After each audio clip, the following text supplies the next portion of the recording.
હા. કેમ છો મિત્રો? મજામાં? આજે આપણે સરસ મજાની એક વાર્તા શીખીશું. વાર્તાનું નામ છે સસલો અને સિંહ. તો એક જંગલ હતું અને એ જંગલમાં એક ભયાનક સિંહ ભયાનક સિંહ રહેતો હતો. એ બધા જ પ્રાણીઓને ખાઈ જાય. એને ભૂખ લાગે એટલે ગુસ્સે થઈ જાય અને બધા પ્રાણીઓને મારી નાખે અને પછી ખાઈ જાય. એટલે બધા પ્રાણીઓ જંગલના નક્કી કર્યું કે આપણે રોજ સિંહ જોડે જવાનું અને સિંહને એક એક પ્રાણી ખાય, બીજા પ્રાણીનો બગાડે નહીં. બધાનો વારો આવ્યો. રોજ સિંહ આવે, એક પ્રાણીને ખાઈ જાય અને મજા કરે. સિંહ તો ખૂબ જ જોરદાર હતો, રોજ એક પ્રાણીને ખાઈ જાય. પછી એક દિવસ એક સસલાનો વારો આવ્યો.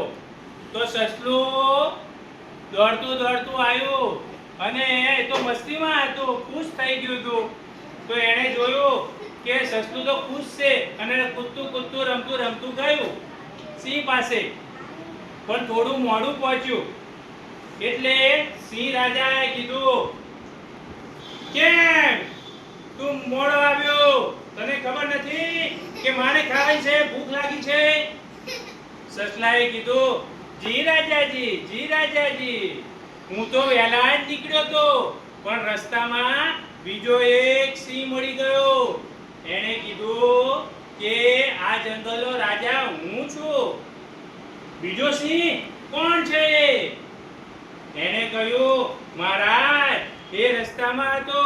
એણે કીધું કે ના, મહારાજની પાસે મને જવા દે, મને મારી નાખશે, આજે મારું ભોજન કરવાના છે.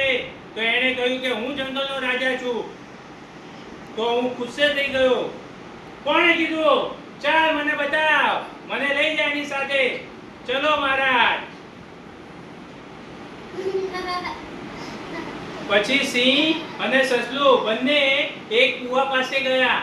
સસલાએ કૂવા પાસે જઈને કીધું કે જો મહારાજ, આની અંદર છે સિંહ, એ જ રાજા છે.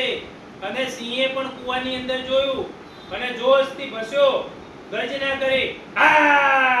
તો કૂવામાંથી પણ અવાજ આવ્યો.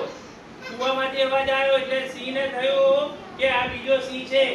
ફરીથી જોશથી અવાજ કર્યો કે આ જંગલનો રાજા છું. તો અંદરથી અવાજ આવ્યો કે હું જંગલનો રાજા છું. અને સિંહ તો ગુસ્સે થઈ ગયો.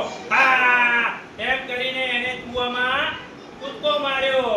કૂદકો માર્યો એવો જ સિંહ કૂવામાં પડ્યો અને બચાવ બચાવ બૂમો કરતો મરી ગયો. અને સસલું ખુશ થતા થતા પાછું ગયું અને કીધું, જોયું સિંહને કેવો બનાવ્યો? હવે આજથી બધા જ પ્રાણીઓ ખૂબ જ શાંતિથી ફરશે અને મજા કરશે. આ વાર્તામાં મજા આવી ને તમને?